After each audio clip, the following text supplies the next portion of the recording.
Donc voilà une petite vidéo pour vous présenter l'installation de ma tablette qui est quasiment finalisée. Donc Nexus 7 4G, j'ai préféré la choisir comme ça pour éviter de la connecter en Wi-Fi, surtout que je voulais utiliser ma connexion Wi-Fi pour installer une caméra de recul qui est en cours de commande. Donc il y aura probablement une autre vidéo pour vous montrer ce que ça donne. Donc voilà, au niveau de l'interface, un truc un peu classique que tout le monde utilise. J'ai juste personnalisé un peu les couleurs à ma sauce.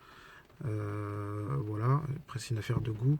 Donc je vous montre un petit peu ce que ça donne au niveau des applications. Donc j'ai installé un petit boîtier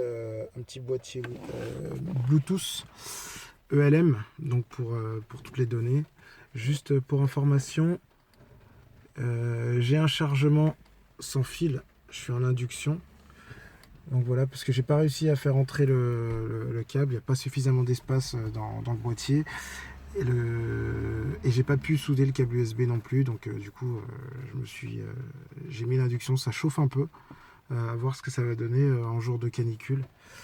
Donc voilà, petit tour rapide, je mets le contact, donc je balance torque, fonctionne avec donc en Bluetooth comme je vous disais. Bluetooth activé, normalement il devrait se connecter, information en temps réel, vérification.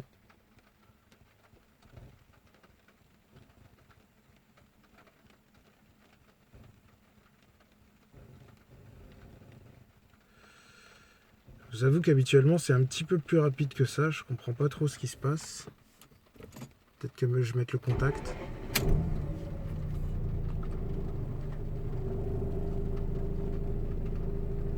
Ouais, c'est peut-être ça, c'est donc le contact. Donc là on voit que je suis à peu près à 800 tours minute. Donc je vous montre ici. Tiens, je suis en feu de route, je sais pas pourquoi. C'est à peu près ça.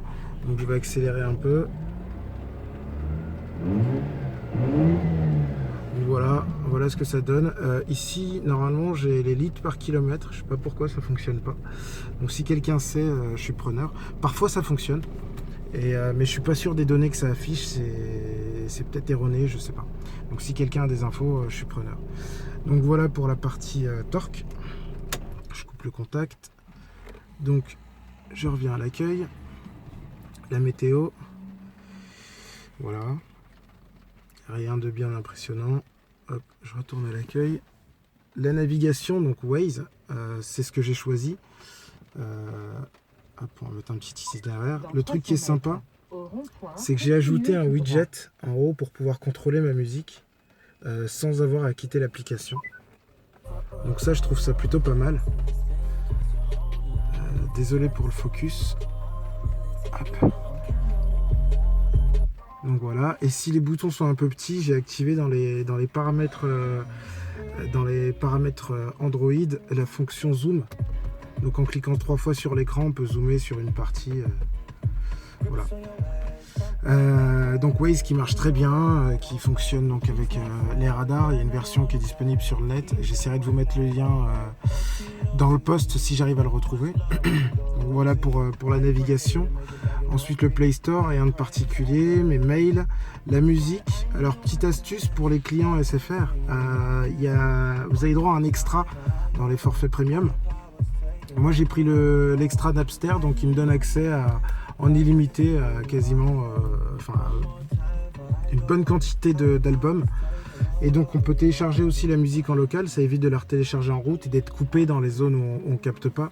Donc moi c'est ce que j'ai fait, j'en ai téléchargé peut-être 1000 ou 2000 morceaux. Donc voilà, ça marche très bien. C'est branché donc en jack. Il y a un jack qui part d'ici, donc qui passe à l'intérieur et qui vient finir sa course sur ce petit boîtier, un boîtier Bluetooth qui me permet d'utiliser donc mon téléphone en Bluetooth et puis de faire des appels voix sans avoir à mettre un kit piéton enfin le truc classique qui n'existe pas sur la RX8 de base. Voilà. Donc on va remettre un petit son. Voilà.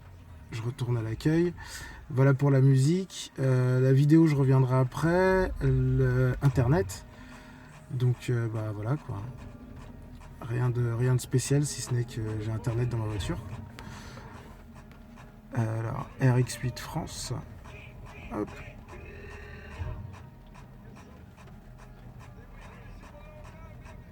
Voilà.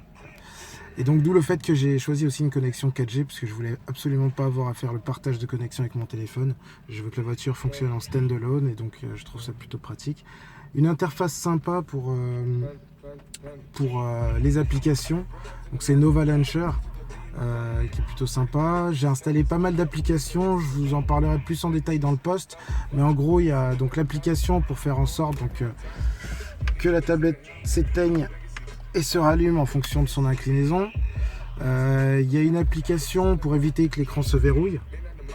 Il y a une application pour cacher donc les boutons sur le côté, changer un peu l'interface. Overlays, c'est le widget Napster que je vous ai montré sur Waze. Qu'est-ce que j'ai installé d'autre? Set Orientation, qui permet de figer la position de la tablette, enfin l'orientation de la tablette. Et UI Tuner, qui sert à restreindre la taille de l'écran, diminuer la taille de l'écran pour que ça puisse rentrer dans l'ouverture de l'écran du GPS sans avoir à couper l'écran. Donc voilà, merci à je sais plus qui, je suis désolé, j'ai oublié ton nom, mais à toi qui a posté ça un petit peu plus haut, cette application UI Tuner, elle est sympa. Moi j'utilisais avant une autre application qui s'appelait Soft je sais plus quoi, et qui était un peu merdique, mais qui fonctionnait, mais c'était pas très bon.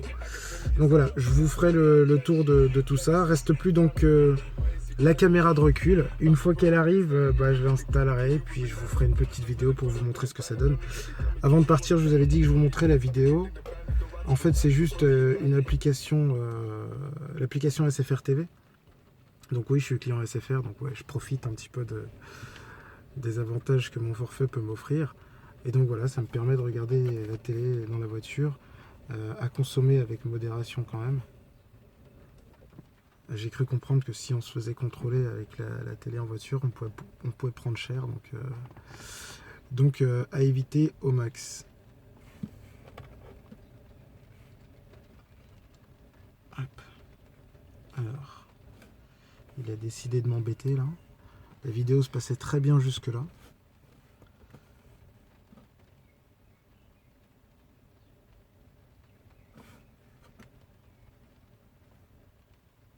Et je dois avoir une connexion pourrie. Ah non, ça y est, ça marche. Ça marche moyen, je capte pas trop apparemment. Ouais, si, ça va. Enfin voilà. Voilà. Donc j'espère que ça vous a plu.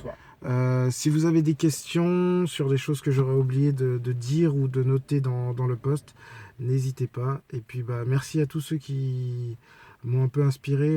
Je vous avoue, piocher des idées à gauche à droite, et puis j'ai essayé d'innover aussi en partie.